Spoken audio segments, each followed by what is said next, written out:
Georgie first, who was an amazing artist, recommended to us through the Massachusetts Cultural Council, and then Georgie recommended our first speaker tonight. And I'm going to tell you a little bit about Natalie. I'm going to just do a couple of quick reminders. If you do have a cell phone, please remember to turn it off. Natalie has told me that she is very open to people interrupting her and asking questions, which I think you may want to do as you see her images. So feel free to do that.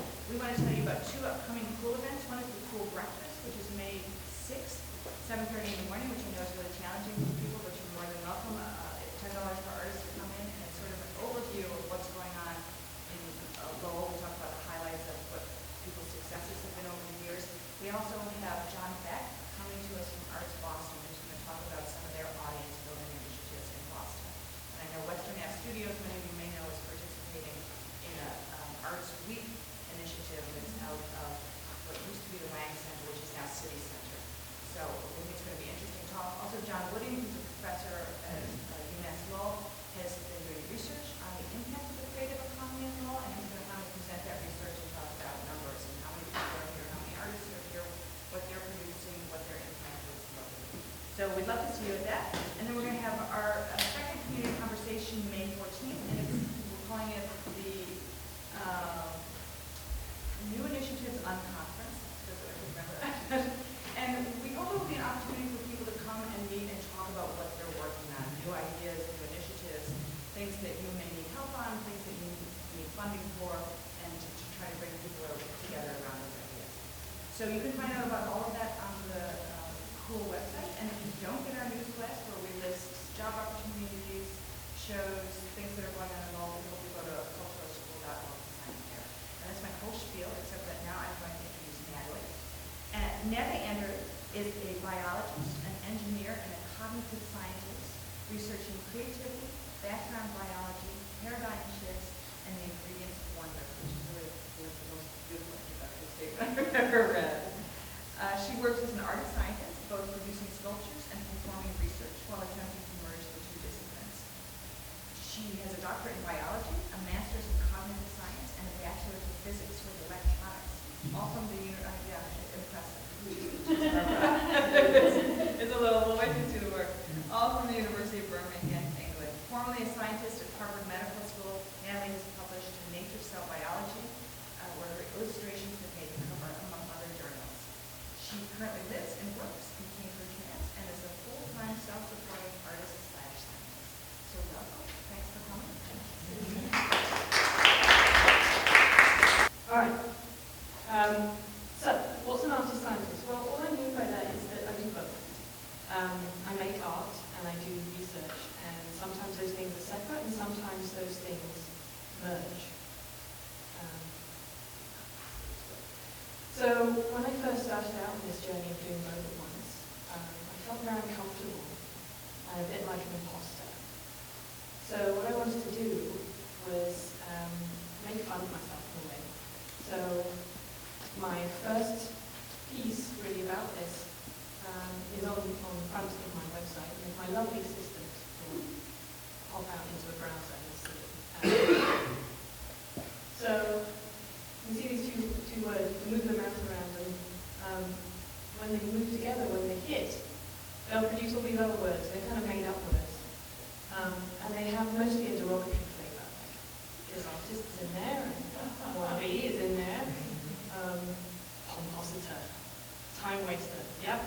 That's how I felt about this whole endeavor. But in there, mixed in there, occasionally you'll see some less negative things. My favorite is curiosnaut. There's a combination of curiosity as astronaut, and or explorer, something like that. And that's the thing that I feel is common ground between art and science, is a deep curiosity. So, this is how I started. Can art be used in science? Yes. Here's a way I snuck some of my creativity out while I was doing science, just on its own, no art career. And this is the cover of Nature Cell Biology, it's a science journal, and it's somewhere I was publishing my work at the time. And what they do when you want to publish your science is they invite the authors to submit images that may or may not make it onto the front cover. Basically, free design work for the journal.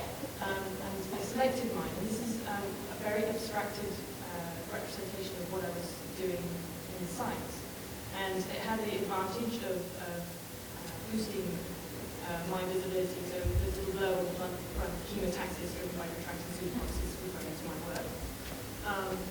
And this is the trail that an amoeba makes over time. So each little colour is the outline of an amoeba, and it kind of crawls along.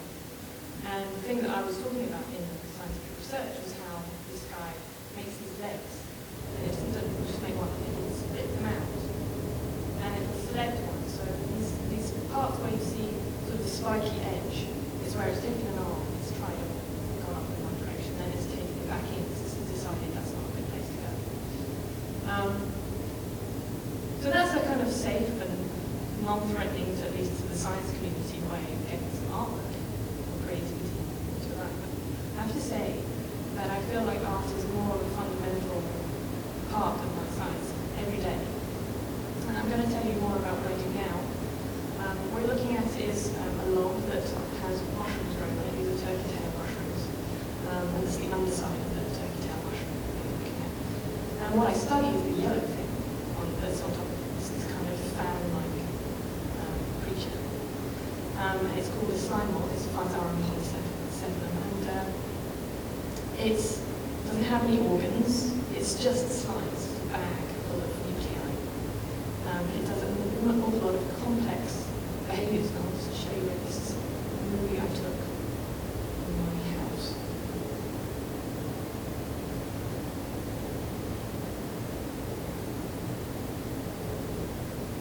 So you can see it's crawling over the surface of the mushroom. What it's doing is it's eating particles that find bacteria, maybe the spores coming out of the mushroom. You can see a few snails wandering around in there too. So that's what I do every day. This is the same thing but under a microscope. So this is about 1 centimetre across. And one of the things it does, this organism, is make these incredibly beautiful networks. And these are just tubes. And it's pumping fluid along these tubes like veins in the body. And it's doing that by squeezing. Each of these veins will contract and expand. And it's like, you think of a tube of toothpaste. You squeeze it, and you squeeze it in a way that's not very coordinated, you won't get your toothpaste out. You squeeze it from one end to get the toothpaste out, and that's how it moves forward. And to do this, I feel like if I make the most beautiful image I possibly can, I get more information out of it. There's a pretty strong correlation between how pretty this thing looks and how much we can study from it. So this is the last slide I'm going to show you about my work. And I just want to show you how kind of mesmerizing this organism can be, why it makes my job fun to do, and why I don't just give up on the science and just give up. So in this movie, you'll see in the bottom left corner, I'm just going to drop some food, just essentially with sugar. And it's something that this guy wants to go and get. So again, it's time lapse, so it's about 2 or 3 hours worth of footage.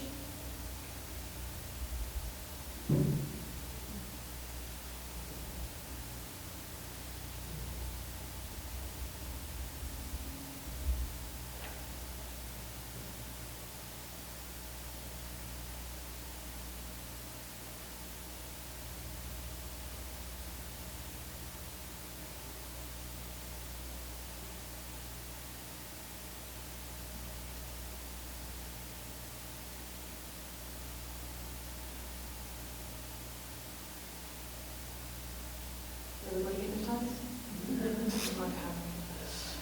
So this is, that's all I'm going to say about that. It's just observing things is really the thing that's common to art and science. You know, all the questions that I want to ask about this organism and ask about this organism all starts and stops with observing. In science, we use an art, for sure. This is one of the pieces that I make. And it's a piece of crochet. It's about this tall. And my lack of confidence in being either a scientist or an artist, the artist part comes because I don't have really any formal qualification in art. But I do have a lifetime of crafting. My family taught me that my family knitters. And this is a piece of crochet. And I've got to say that science is a fundamental scientific practice. Scientific method is an everyday part of my art practice as well, because there's a lot of trial and error. So I came to crochet because it was an easier tool than knitting for making sculptural pieces. But I didn't know what I was doing, and I wanted to make this kind of branching structure, and I didn't know how to do that. So this is all through trial and error. The other thing that you should know about this is that it's filled with mushrooms. This kind of white stuff that's coming out through the yarn is the mycelium of a reishi mushroom. And this is all an experiment to see if that would work and still be aesthetically pleasing and satisfying. And I would say that did. So again, you can see that white stuff there is immortality mushroom as it's known, growing out through the holes in the yarn. Mostly what I make work about is this kind of juxtaposition between these two worlds of the imagination and reality. So I make art about science, and this is the first one that made it into a show. This is a piece called Wanderlust. And it's an acrylic box, about 3 inches aside.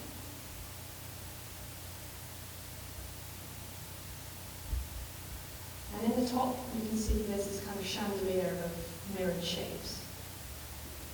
And my interpretation of that really is that it's the science. This is the three-dimensional histogram. This is some kind of abstraction of the organic shapes underneath. So you can think of each mirror as being a distilled property of the thing it's reflecting below. And all these things, these organic shapes below the shroud of mist, is something that we don't really know much about. Now, the mist is being generated by that tank of water underneath. And if you get close to that box, if you display any sort of curiosity towards what's going on inside there are a whole bunch of fans in there that will turn on, blow the mist around and obscure it. So it's quite difficult to tell what's going on. And I made this because of this feeling that I've come across as a scientist, that people don't think science should be done because it will kill the wonder. It's like having a magic trick and knowing how the magic trick was done. So there's this sense that scientists really can't appreciate the world because they're always trying to find out how it works. And I find that a little strange because scientists wouldn't do what they do unless they found it all fascinating. So this piece is sort of trying to protect people from themselves. So they're curious, obviously they want to see inside, they want to see how it is. Then I'm trying to make sure they don't kill it. They don't ruin the magic, they don't ruin the secret.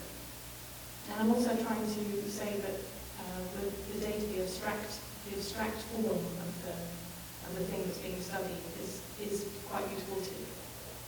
That would be the mirrored chandelier part. Some kind of imperfect reflection of a thing can be beautiful in itself. I'll just show you a few more shots of this, just inside.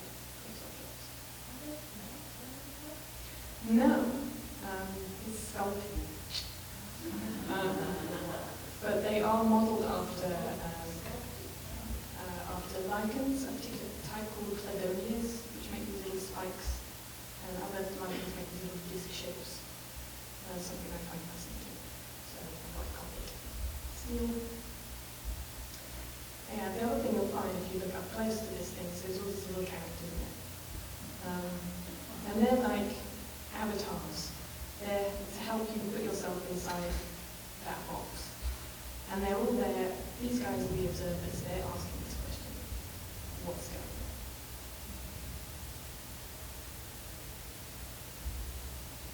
Right, move on to another project. This project is all about inspiration. And the material I used for this is another kind of mushroom. This is the shaggy ink cap mushroom. On the left, you'll see the younger form of the mushroom. And it has several awesome properties that I'm trying to take advantage of. So the left hand one is edible. They're all edible, but it's least slimy on the left. It eats wood.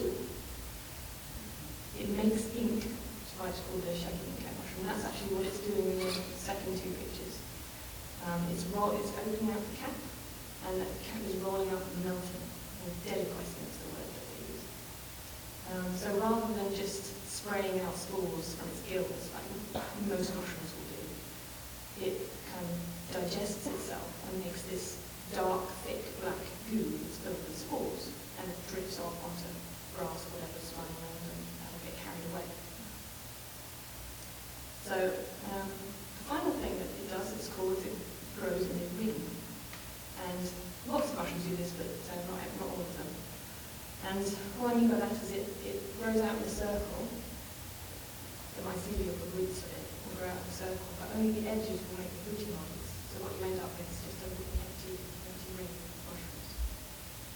The interesting thing about this is that there's quite a lot of folklore about those sorts of structures which you may or may not come across on the book.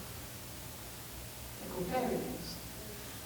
This is a picture from the 1800s illustrating what people thought might be the cause of these things. And it was basically fairies dancing around in a ring, magical, mystical nights. And this is the cool part. It's the portal between the land of magic and the real world.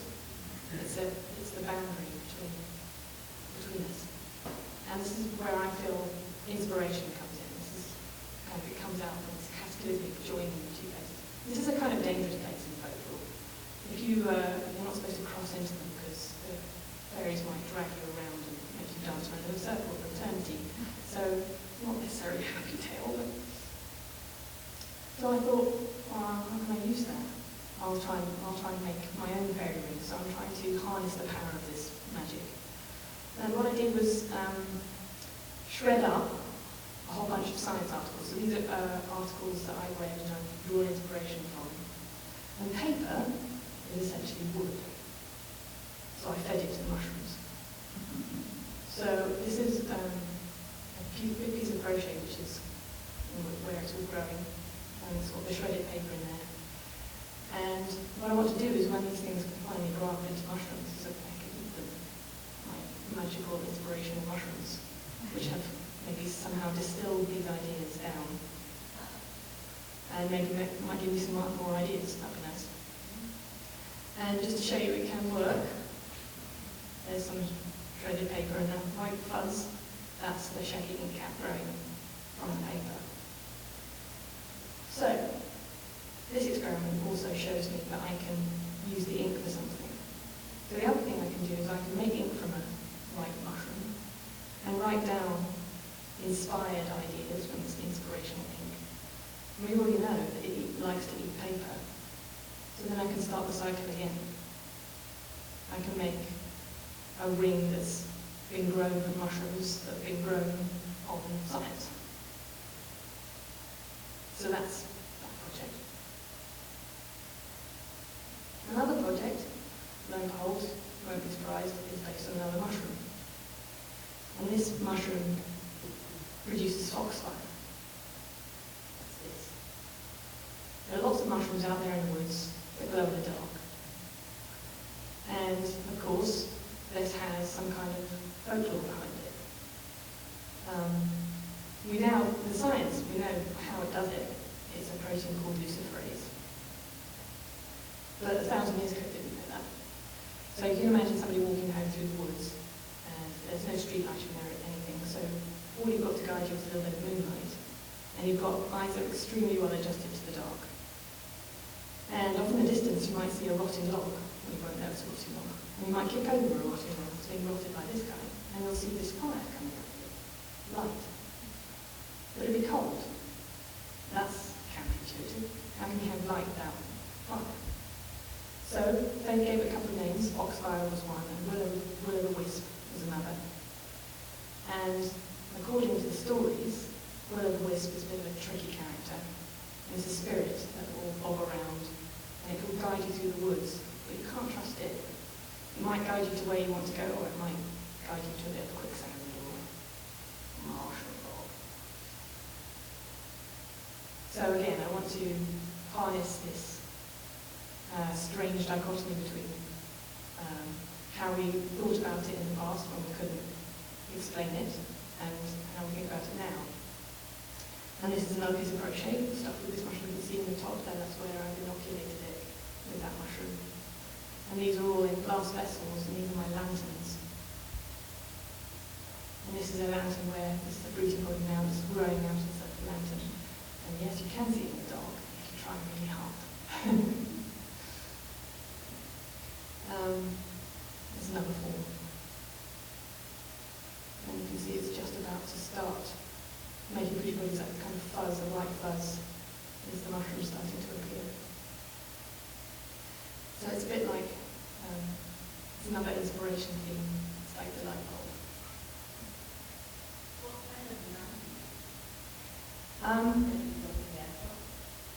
It depends. Sometimes I will use undyed, completely, just in fact that grey stuff looks brown because it's been rotted a bit. But it started out red. That was the most natural yarn I could find. And the red stuff is some kind of acrylic. And it depends where I want the mushroom to grow. So I can sort of control it a little bit that way. And if I'm trying to felt the sculpture so that the yarn is much closer together, I can play with that too by using different types of wool or acrylic. I've also found though that the orange one is definitely an acrylic one because sometimes I need to control what's growing there, and I do that with bleach. So I use a synthetic yarn because it doesn't just bleach, but I can get rid of something that's growing there that shouldn't be.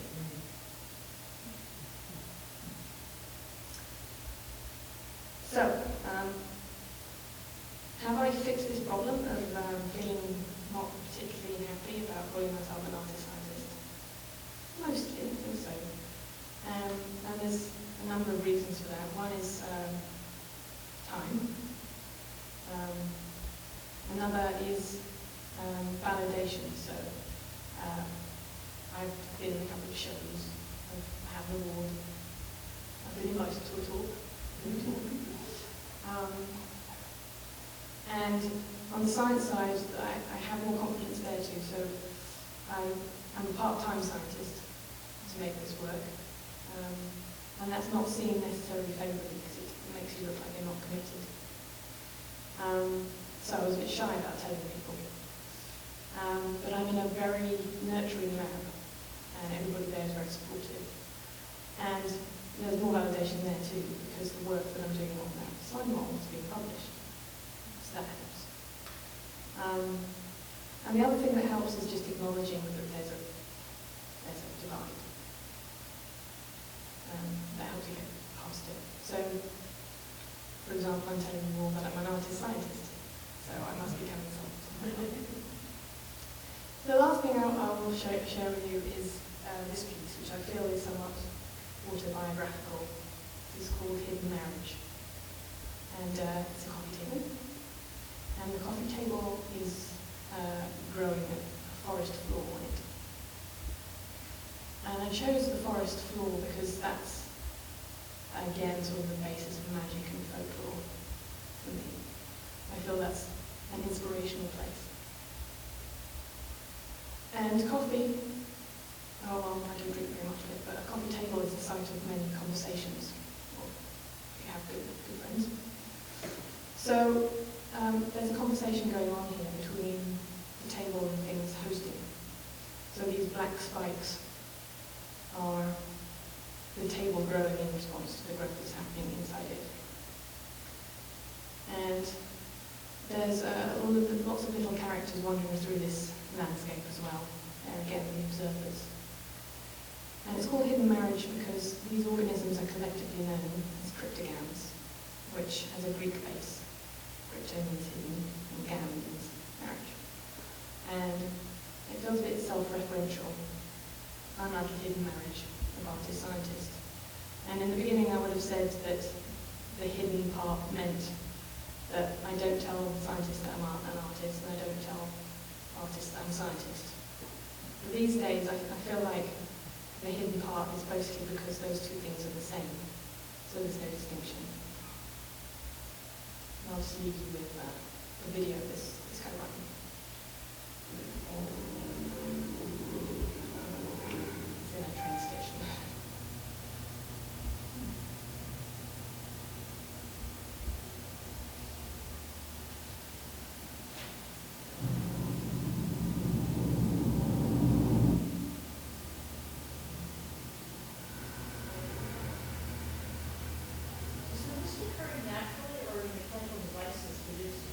there are mechanical devices in there, which is good. Makes everything very happy.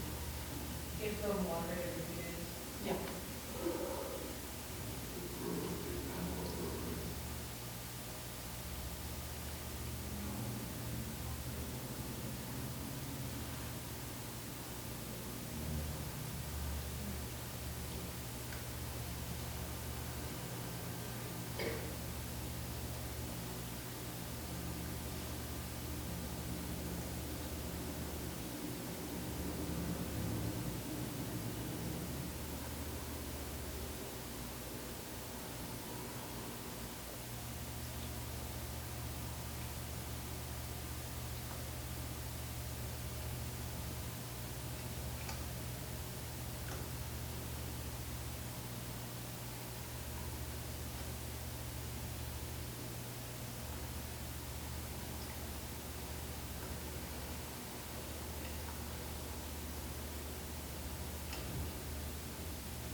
Thank you for listening.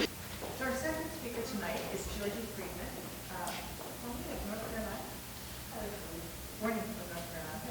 She's an interdisciplinary artist whose projects include large-scale video installations, single and multi-channel videos, and several photographic series. She investigates a wide range of phenomena, including mild to severe atmospheric and oceanic conditions, along with deconstruction perceived geographic boundaries. She utilizes photography, video, sound installation, engineering, and physics of light, all in order to create a new experience for her viewers. She has lived, worked, and exhibited throughout the United States.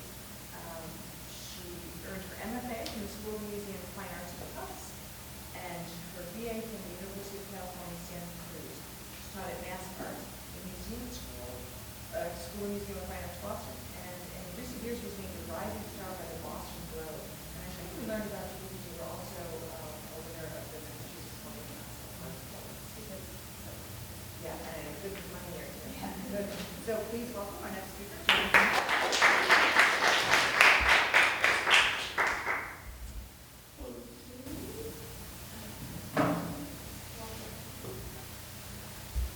Actually, yeah, Natalie, it was cool. And sometimes I feel like I'm an artist with science, so I think there's a crossover. So yes, thanks everybody for having me here. It's fun. So I was mainly just gonna talk through a few of my pieces, and also if you guys have questions there, I can feel free to shout out. It's kind of hard to see you all, so yeah, or if you have questions at the end.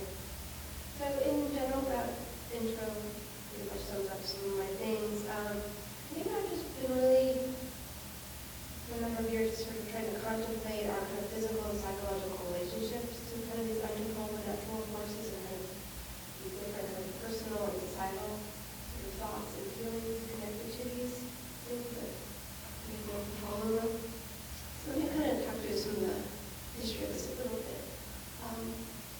So this is a video from 2008. It's called Seas and Skies, where I filmed the skies and water separately and then digitally composited them to make this video. So this is just like a 1-minute clip of a 20-minute piece, and I actually made it for an installation, which I'll show you.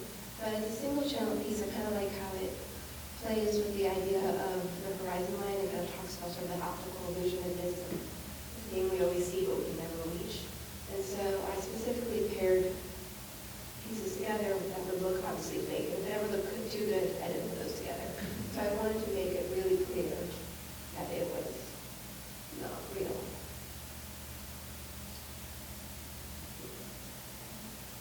So one installation that I did with these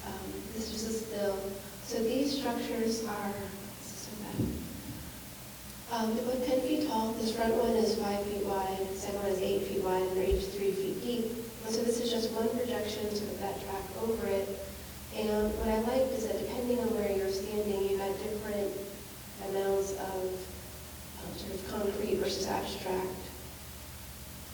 representations of the scene.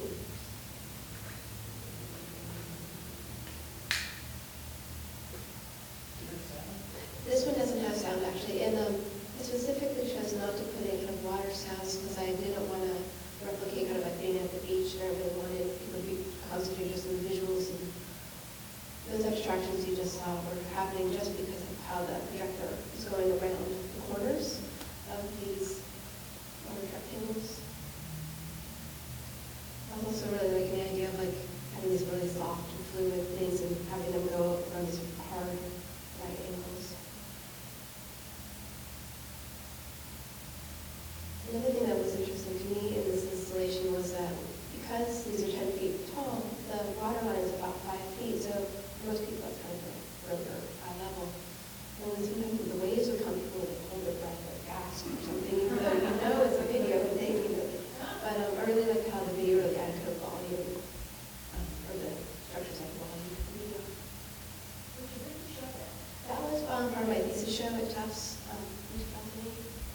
And then the other piece in that show was this one, which is the same one video track, and from the front it kind of looked like that same kind of fake seascape horizon line. But actually it was 6 feet away from the back wall, and this is a rear projection fabric, so from the front you can see it, but you can also see it from the back, so now viewers can kind of walk in between the ocean and the sky and kind of move around it. And this one was, because it's actually only one projection, it's all about building and getting the angles just right, so it would just catch it and divide the projection in half. And both of these, this one actually went to a night scene also, so it kind of goes through a sunset and then stars come out and the moon and stuff. This was a 24-minute track.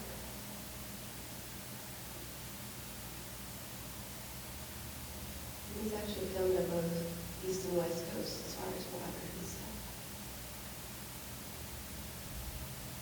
But from there, I still wanted to kind of push it further. Like that one had kind of a whirlpool atmosphere, but I started thinking more about tsunamis or underwaves, where you kind of caught in these waves and how the ocean is just so powerful in comparison to us.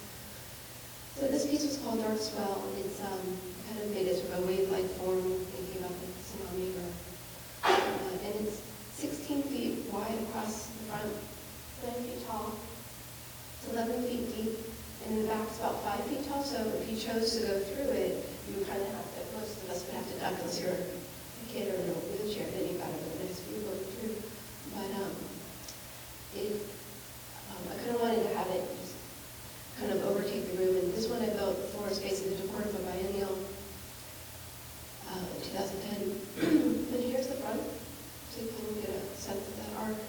And all of the footage is actually just straight footage of ocean waves, but I filmed it in various ways to kind of get various surface textures and various like different wave frequencies, like fast versus slow. And it's really heightened the contrast in the color. So besides changing the color and the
and so that would just keep going.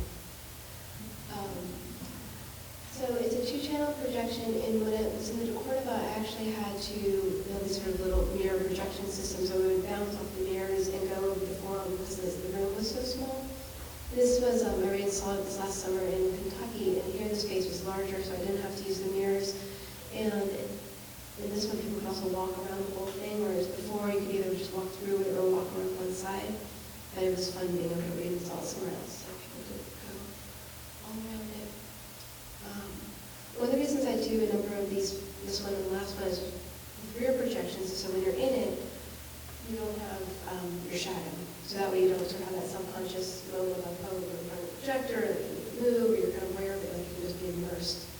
Also for both pieces, I did a ton of research, but I actually ordered, it was a 10-foot wide material, and it actually happens to be from Textile Mill, North Carolina, no relation. But again, I wanted it to be, I didn't want there to be any seams in the piece. So again, when you're in it, you're just in it. And you're sort of like in the shape and watching the video, and you're not like really paying attention to the construction. And it's a stainless steel armature that's secured to the floor, and it has tension wires to the ceiling that kind of pulls the fabric top and all that. So that's kind of do tons of work so you don't see any of it.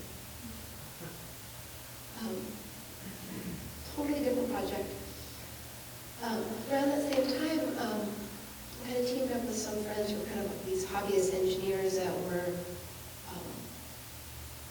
wanting to send cameras with high altitude balloons into the stratosphere. And there's kind of this whole kind of like a little hobbyist group of people that are doing it. And my friends were like, we want to beat altitude records, and we want to do all this stuff. And I'm like, but oh my God, you're getting these amazing images. Like, we have to collaborate. I don't know how yet, but let's just do something. And they're like, sure.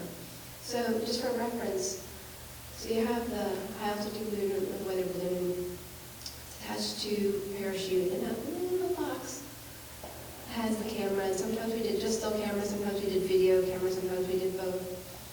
And you just let it go. And it takes pictures. And it can go up to 90 to 100,000 feet above the Earth. So that's into the stratosphere, so that's sort of the layer where the ozone is. And it just keeps going until the balloon, there's so much pressure inside the balloon that it pops. And then the camera and its payload, its little parachute just like tumbles back to Earth. And there's a GPS, and you'll find it. We did 8 flights. We have 5 positive results. So one of the things that started happening when they would give economic images, we would have like thousands and thousands of images per flight. So what I found interesting was sorting through them and seeing kind of what were the most interesting things for each flight. And every flight had some unique aspect, and that was what was really fun on the processing side. Because there's something that became interesting to me is that sort of in the hobbyist engineer setting altitude balloons, I think I did it right, okay. High altitude balloons into the atmosphere is to kind of get that one giant, like the big blue marble shot. That's sort of like the shot they're all trying to get. So because of that, that was the shot I was the least interested in. And I like the ideas of like what was shown, these like process of flight, or the ideas of time within these still images. And so that's why I was making photographic grids. So this one is basically the camera just like traveling through the cloud. So you start up there, and it's like all of these different images until you're finally through the cloud with this giant big rain cloud. These were all shot over Oregon, so there's lots of big rain clouds in Oregon. But also I think what's interesting, especially as in the fellow artists, is sort of the idea of sort of color relationships. Or, one blue square doesn't really mean anything, but in relation to a darker blue square or a gray square, you can kind of see a visual difference. And so those were some things that we're looking for. This was the flight that we did before, we launched it before sunrise, and I have another, many grids, but one that kind of shows sort of the progression of dark to light. Well, one of the fun things that happened in this flight was all the lens flares that happened from the sun coming through the camera lens. So it starts with the sun just coming over the horizon and kind of coming up. And this one is a much more highly edited series than the last one, which that one was basically pretty literal, like it was just straight through, I didn't cut out much. But this one goes over like 2.5 hours, and then in the very bottom right, when you can see that little blue line is the curvature of the Earth down there. So it's like going from kind of in line with the horizon all the way up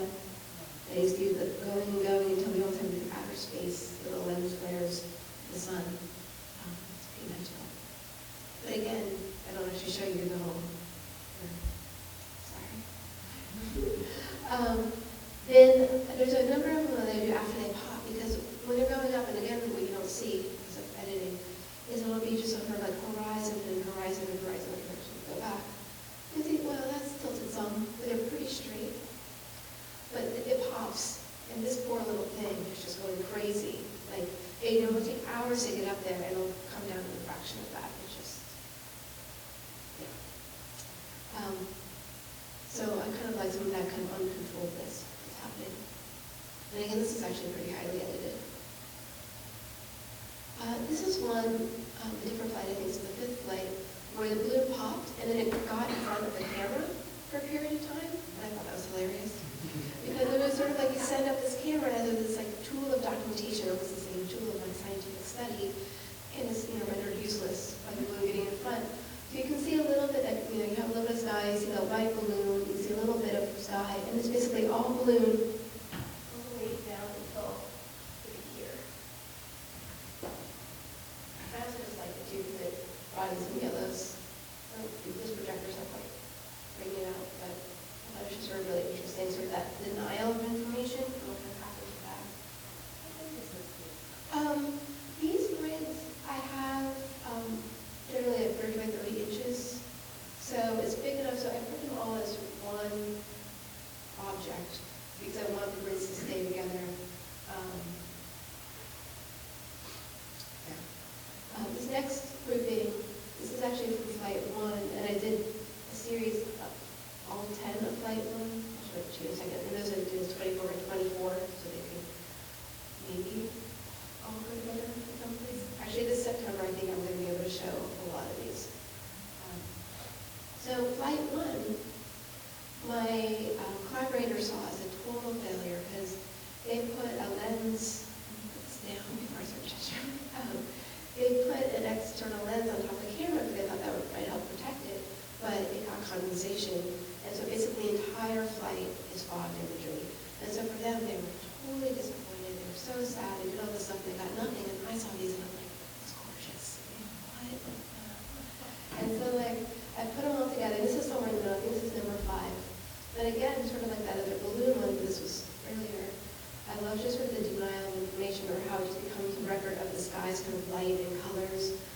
And you still have information even though there's nothing concrete or literal. And a little bit of even like the white squares to the black squares, and like the underexposing or overexposing with the camera trying to compensate, and just sort of again the failures or just the limits of photography as far as this recording device. So this is all 10 of them. I'm sorry to squeeze them on here. Maybe the first on the top left, the first row or two has some concrete, you can see some landscape. After that, just all color. And then the end where it's green, that's where it ended in a tree. And there's like a little piece of pink from like the parachute that show up. But this was one where after I showed it to my collaborators, and like, because you can still see the progression of the flight and like the progression of the different sky, like the sky colors changing different colors, and you can still get a sense of time. They actually really liked it and really appreciated it. And so it was this kind of nice moment of like changing something that they thought as failure and kind of positioning it instead of see something else. So that was fun. And I have actually just little, I'd have to look back at the notes, but just actually little consumer point and shoots that you could just automate. There's some of them you can set just to automate to take pictures. And that first one I showed you, it was only set to take a photo every 30 seconds. We have a whole lot less photos, and then they changed it to take a photo every 6 seconds, and then a lot more. But it had to be under 4.5 pounds, or you had to register it with the FAA.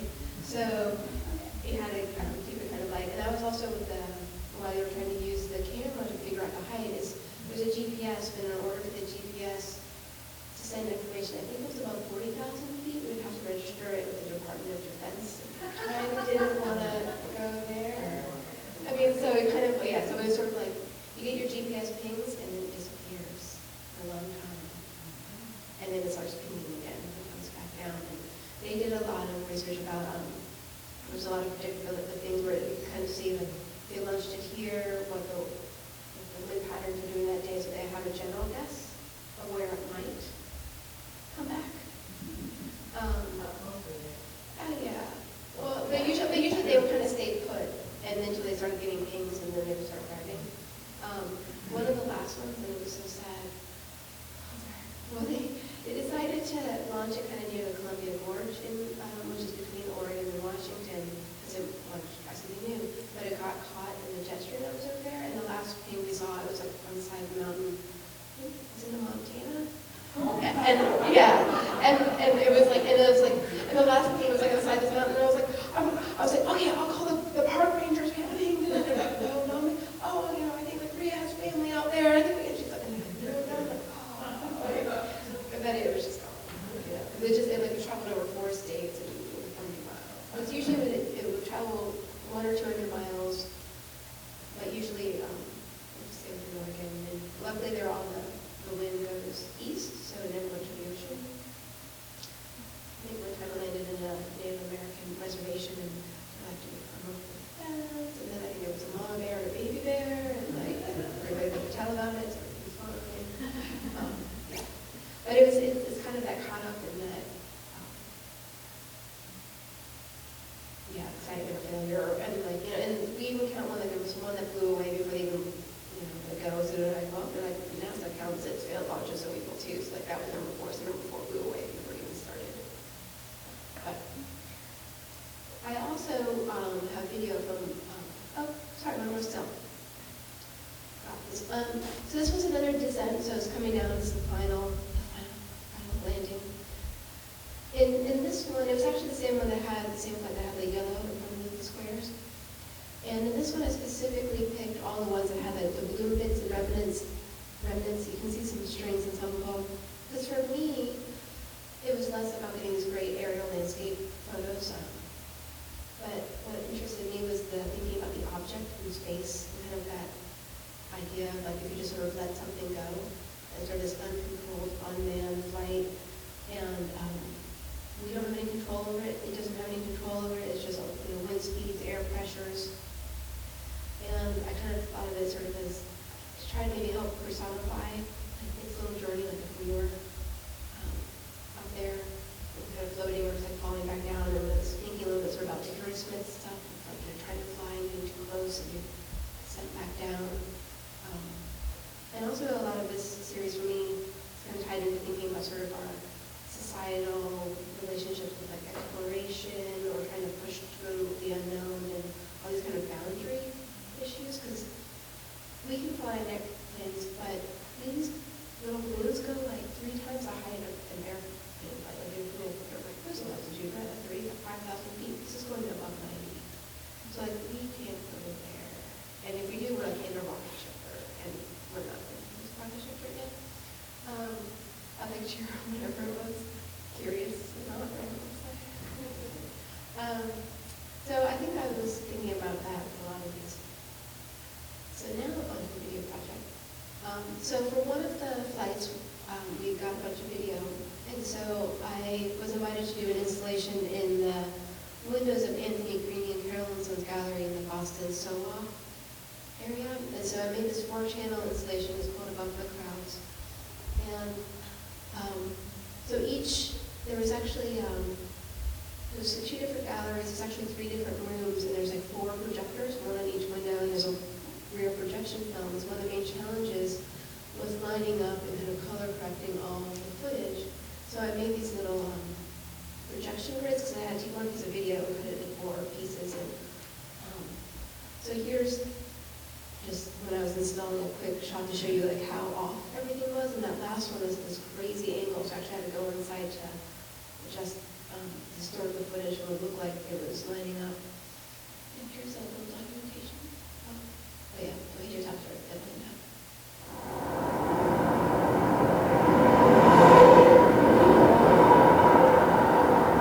So it's actually the cloud and upper sky horizon line, is what you're seeing.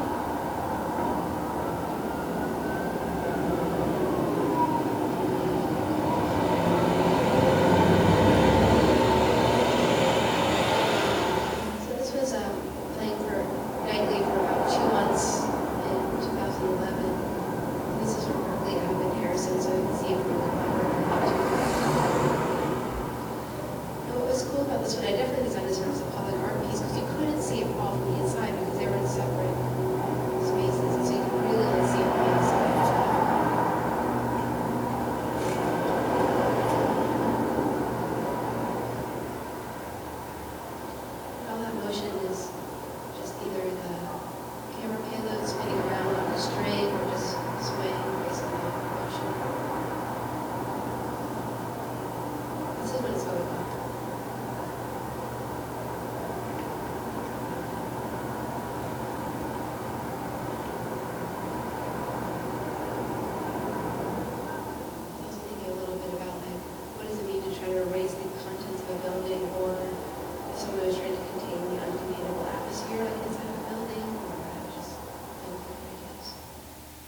6-minute loop in the building. In December of 2012, I was invited by Boston Cyber Arts and Rose Kennedy Greenway to do a temporary public art installation on these roof structures. The Boston Harbor Island Pavilion is down on the Rose Kennedy Greenway near Faneuil Hall. And they have these great architectural shapes, and so I was really excited to do it. So this is one piece I did. I called it Overhead Current, and it's actually footage I shot from a ferry. It has fast water currents. And it's kind of been this idea that we're converting our relationship with the water that was above us. So this is a 2-channel projection to 2 projectors.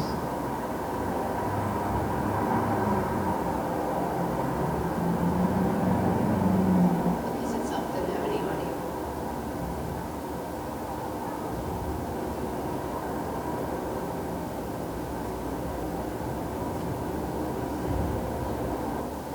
There was one on that roof right up there, and then another one, because it was just a temporary thing, we just kind of had some scaffolding and a ladder thing, so if it was more long term, we would have to do it. And then for the second roof, I filmed, I call this one Electrified Sky, and I filmed a bunch of electric birds, actually the Vandergraaf and Tulsa electric coils, and I slowed down the footage and I layered them and took out the backgrounds. This is actually just one projector.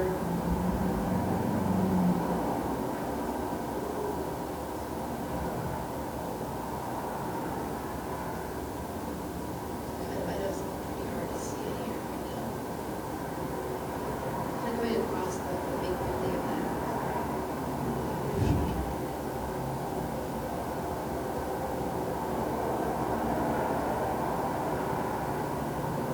And I really liked how it kind of pulled down the structure. It kind of looked like sometimes it was going down the beams and build overhead space.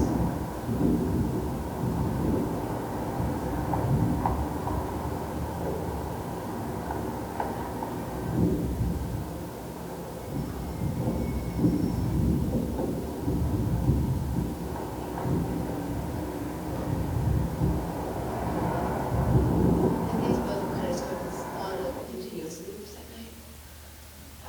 Another project I've been involved with recently, I don't know if you guys have heard of it, is the Art of the Marquee project that Boston Cyber Arts and Massachusetts Convention Center Authority are doing. And so the Massachusetts Convention Center Authority has this big marquee that's outside of their convention center, downtown Boston, in the World Trade Center area and the ICA.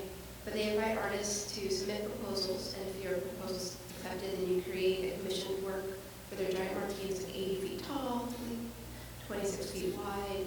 It's like 3,000 square feet of video space. It's totally awesome. And so for this piece, this was one of the first ones I did.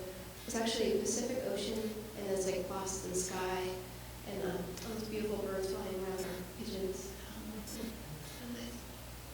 For this piece, I was thinking about sort of reinserting the landscape in the city and almost kind of erasing their sky. Their sign. I didn't tell them that in the proposal, but and it's sort of, again, like thinking about the scale. I've done 2 other pieces for them too. And what's nice about this too, if any of you are media people, is that if they accept your permission, they give you a small, or a nice little artist payments. That's nice.